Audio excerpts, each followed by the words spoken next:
लोकसभा निवडणुकीचा 5वा टप्पा संपत आला आहे आणि अशाच मुंबई उपनगर असेल, ठाणे, कल्याण, भिवंडी, पालघर या सगळ्याच लोकसभा मतदारसंघांमध्ये जोरात प्रचार सुरू आहे। या प्रचारामध्ये सर्वात महत्त्वाचा आहे तो म्हणजे मतदार आणि या मतदारांमध्ये नवमतदार यावेळी जास्त आहेत। हे देशाचं भविष्य आहेत आणि माझ्यासोबत हे सर्व इथले तरुण मंडळी आहेत, कॉलेजचे विद्यार्थी आहेत। टिळकनगर कॉलेज ऑफ कॉमर्स या कॉलेजचे विद्यार्थी आहेत। आतापर्यंत यांच्या शहरात झालेली डेव्हलपमेंट, एज्युकेशन सिस्टम असेल, ट्रान्सपोर्ट सिस्टम असेल, त्यानंतर आरोग्य व्यवस्था असेल, इथला सगळा भाग जो आहे जास्त करून रेल्वेने प्रवास करतो, याबाबत त्यांची मतं काय आहेत, राजकारणाच्या पलीकडे जाऊन ही सगळी ह्यांची मतं जी आहेत ती निखळ मतं आहेत आणि स्वच्छ मतं आहेत। त्यामुळे ह्यांच्यामध्ये कोणत्या पद्धतीचं राजकारण नसणार आहे। त्यामुळेच ह्यांची मतं जाणून घेण्यासाठी मी इथं आलेलो आहे। आपल्यासोबत हे सगळे विद्यार्थी आहेत। काय तुझ्या मनात आहे आजचं राजकारण, निवडणूक आणि एकंदर तुला काय वाटतं की तुझं शहर कसं असावं किंवा तुला कुठल्या विषयावर बोलायचं आहे? शहर आता स्वच्छ असले पाहिजे, सगळे रस्ते व्यवस्था स्वच्छ, तसे मेट्रोची व्यवस्था असली पाहिजे। आता मेट्रोचे काम चालू आहे। तसेच शेतकऱ्यांना कर्जमाफी किंवा बी बियाणे स्वस्त दरात दिले पाहिजे। ताई, तू काय सांगशील? आरोग्य व्यवस्थेबाबत काय बोलशील? मी सांगणार आहे, गव्हर्नमेंट आणि प्रायव्हेट हॉस्पिटलमध्ये खूप असे डिफरंट करतं। गव्हर्नमेंट हॉस्पिटलमध्ये सुविधा नाही आहे, जे प्रायव्हेट हॉस्पिटलमध्ये जास्त आहे। गव्हर्नमेंट हॉस्पिटल आहे पण त्याला जरा थोडंसं अजून टेक्नॉलॉजी डेव्हलप करायला पाहिजे, म्हणजे लोकांचं म्हणजे बजेटनुसार ते करायला पाहिजे। गरीब लोक कुठे प्रायव्हेट हॉस्पिटलमध्ये जाणार? बरं, सरकारी हॉस्पिटल म्हटलं की काय चित्र डोळ्यासमोर उभं राहतं? एकदम घाणेरडंच। आता गव्हर्नमेंट हॉस्पिटल कुठला चांगलं नाही, आपल्या कल्याण डोंबिवलीमधला काही सुविधा नाही मोस्टली तरी। ते सगळं डेव्हलपमेंट सगळ्या प्रायव्हेट हॉस्पिटलमध्ये जातात, ते सगळं व्हायला पाहिजे, टेक्नॉलॉजी वाढायला पाहिजे। ताई, तू काय सांगशील? अशा आरोग्य क्षेत्रात आपल्या सुविधा वाढल्याच पाहिजेत। तुला कधी वाटतं असं की कधी असं विचार केला, घरच्यांची काही चर्चा केली आहे की कुठलीही समाजसेवा केली पाहिजे आणि त्यासोबत राजकारणात उतरलं पाहिजे?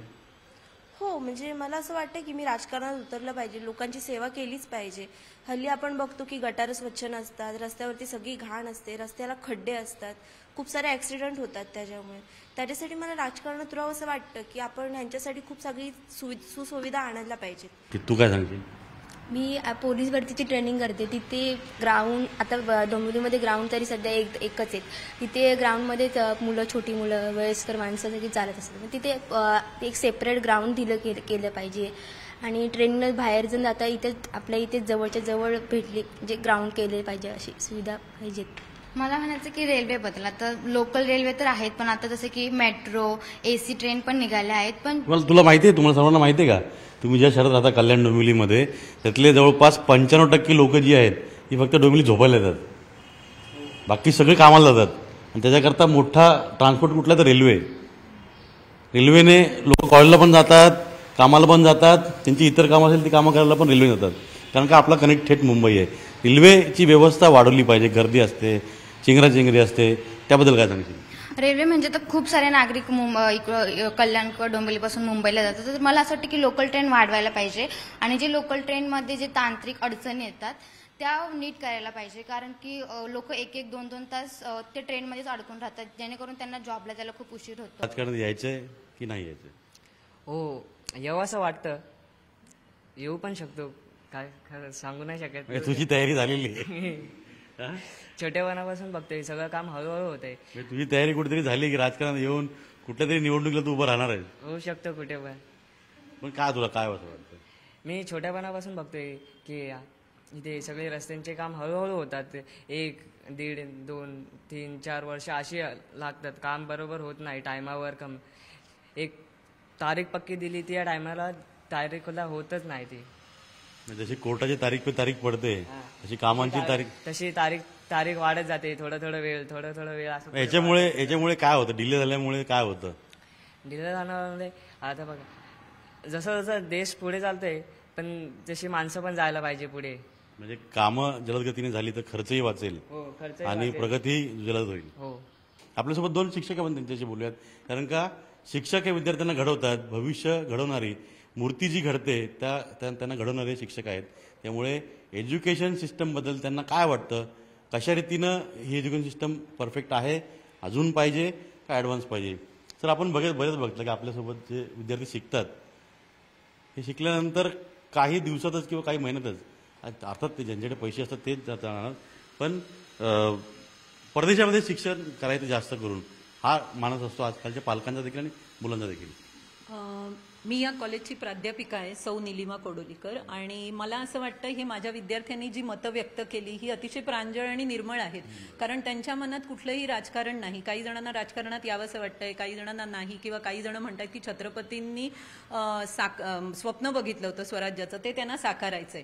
पण मला ॲज अ शिक्षक म्हणून असं खरोखर वाटतं की राजकारण म्हटलं की 100% कोणीही शुद्ध नसतंच, किंवा 100% धुतल्या तांदूळासारखं कोणी नाही. पण अवेलेबल फॉर द बेस्ट. परवाही जेव्हा आम्ही मीटिंग घेतल्या किंवा या मुलांना जेव्हा आम्ही प्रोत्साहित करतो किंवा मतदानाबद्दल जनजागृती करतोय, तेव्हा मी किंवा आम्ही सगळे शिक्षक हेच सांगतोय की 100% धुतल्या तांदूळासारखं इथे कोणीच नसतं. पण राजकारणात आल्याचा फायदा, अर्थात राजकारणात यायचं की नाही हा प्रत्येकाचा व्यक्तिगत प्रश्न आहे, पण राजकारणात आल्याचा फायदा काय होऊ शकतो तर आपल्याजवळ थोडी बहुत पॉवर येते. कारण जेव्हा एखाद्या माणसाजवळ पॉवर आणि पोझिशन आली किंवा सत्ता, तर त्याचा उपयोग जर तुम्ही चांगल्या ह्याच्यासाठी केला तर नक्कीच आजची तरुणाई एक चांगला देश घडवू शकेल. पण माझा प्रश्न पहिला तुम्हाला असा होता की शाळेतून मुलं शिकून गेली तर पालक आणि विद्यार्थी दोघांची अशी इच्छा असते किंवा जबरदस्ती म्हणा परदेशामध्ये शिकायला जायचं.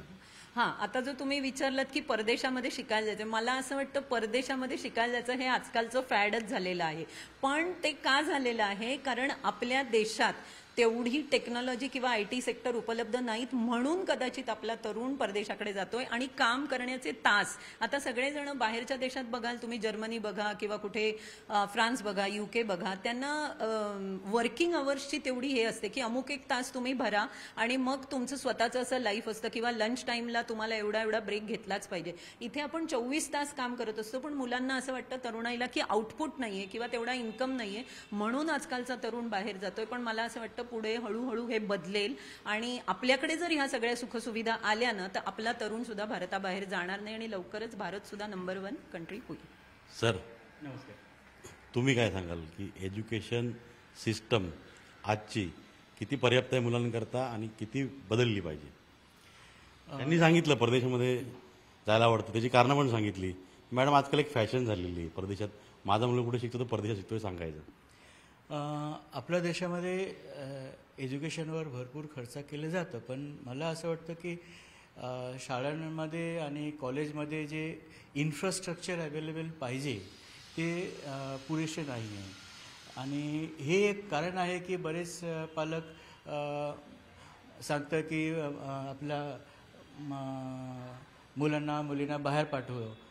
ते एक फॅशनसारखं झाले, पण तरी मला वाटतं की आपल्या देशामध्ये जे शिक्षण संस्था आहे त्याच्यामध्ये अजून इन्फ्रास्ट्रक्चर डेव्हलप झालं पाहिजे, जेणेकरून इथे डोंबिवलीमध्ये चांगले अजूनही आहेत ना आपल्याकडे. अहमदाबादला आहेत, त्यानंतर आपल्या इथे IIT पवई आहे, जागतिक दर्जाची एज्युकेशन सिस्टम आहे.